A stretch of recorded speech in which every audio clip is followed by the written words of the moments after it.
when the opportunity came at DFCC Bank, I joined DFCC as a corporate communications executive.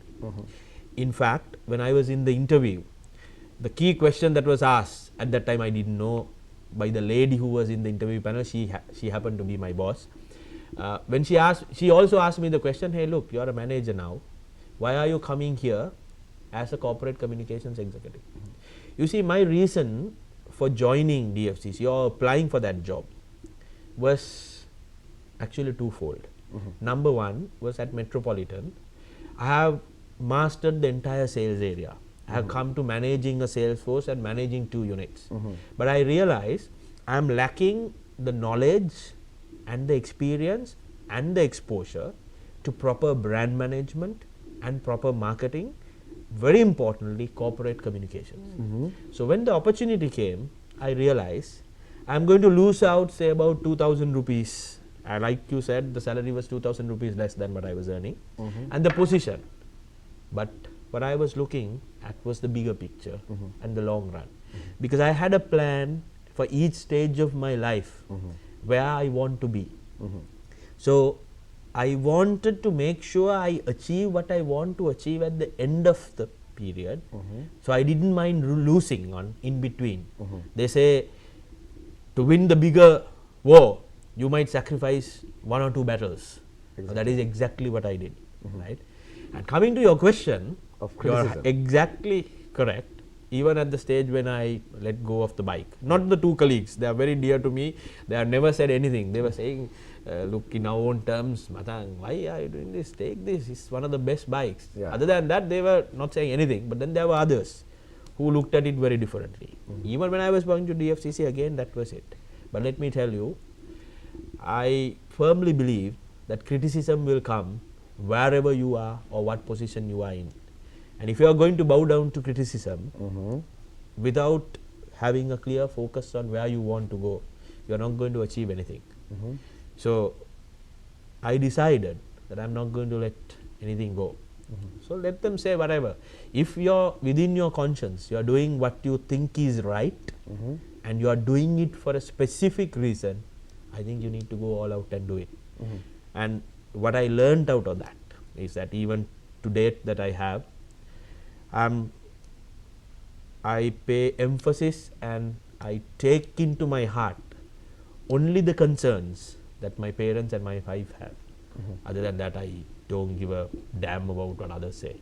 I go on. As long as that works according to conscience. Yeah. As long as what I do is according to my conscience, and I take that call knowing very well, I may be wrong. I may take a wrong decision. See, as we go on, you might even ask me, I might even tell you, I have taken wrong decisions and I will continue to do that. But the important element is I take that decision with a clear sense of mind. Are you taking wrong decisions knowing that you are taking wrong decisions? Well, no. I don't think anyone will do that. Right? But the crux of the matter is, the moment you take a decision, and I believe one of the key problems. The question was, Taraka, like sometimes people take decisions which are wrong, knowing that they are wrong. That they are wrong. Well, actually, Mahesh, let me this put happens it in corporate sector. Oh yes. Let me put it this way. See, for some strategic reasons, people might do that. Strategic reasons. Yeah. Now, when I say strategic, that is to say, send somebody home. I mean, well, just because knowing you, right. I think I actually gave the bait to you to start questioning me on those lines. Well, for strategic reasons, it can be strategic for organizational purposes, or it can be strategic for personal benefit.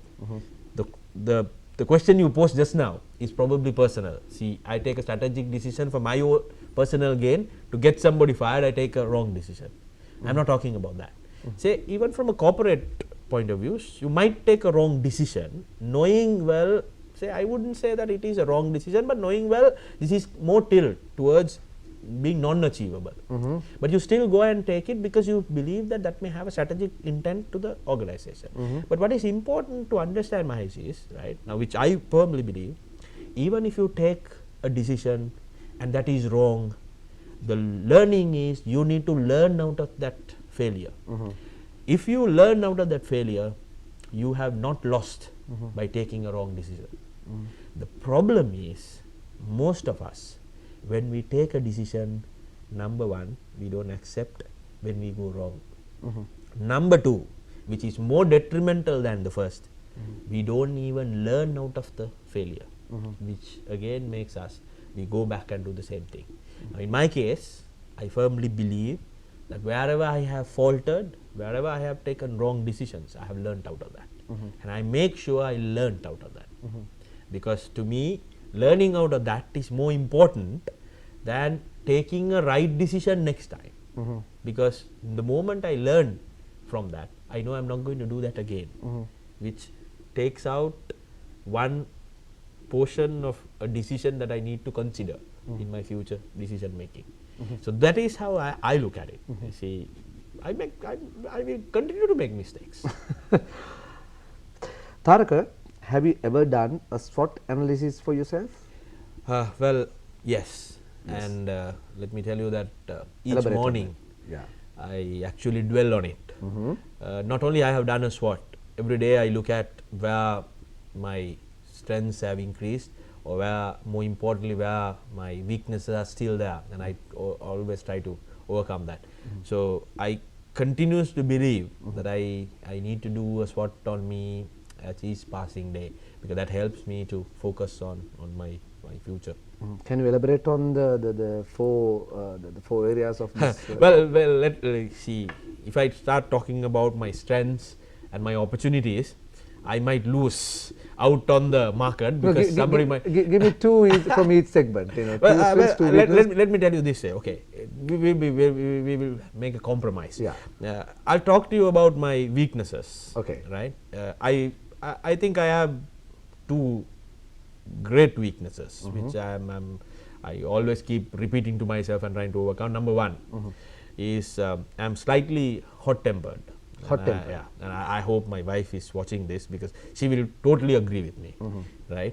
And I realize that I'm hot-tempered in the context, not that I have a very short fuse. It's just that when I see things are not what it should be, or when I see that something could have been done differently to what it is being done, I get worked up, right? And I think it's a drawback, and I think it's a weakness, right?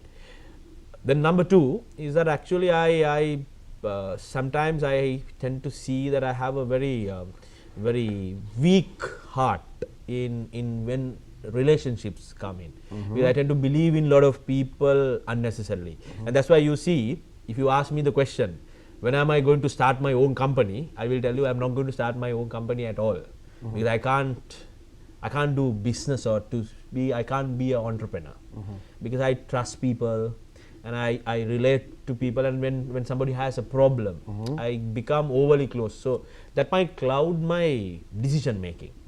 Now that is, I think, is a weakness that I have, which gradually I'm trying to overcome. But I should confess to you that the first weakness I'm gradually trying to sort it out, and I think as I become matured, I might come somewhere close to achieving what I want. But I think the second one, I should confess that I'm still far away from achieving. You will never get away from that. Yeah, I might not be able to. You are a young corporate executive, young senior corporate executive of 38 years old, if I'm not mistaken. You're born in 97, right? let me tell you, yes, I'm 38 years, but you keep repeating young. I don't know whether you can call 38 young, right? But no, I mean, in comparison to some of the people who hold the position in your age, I mean, you are definitely young, because I think you are 4 or 5 years early.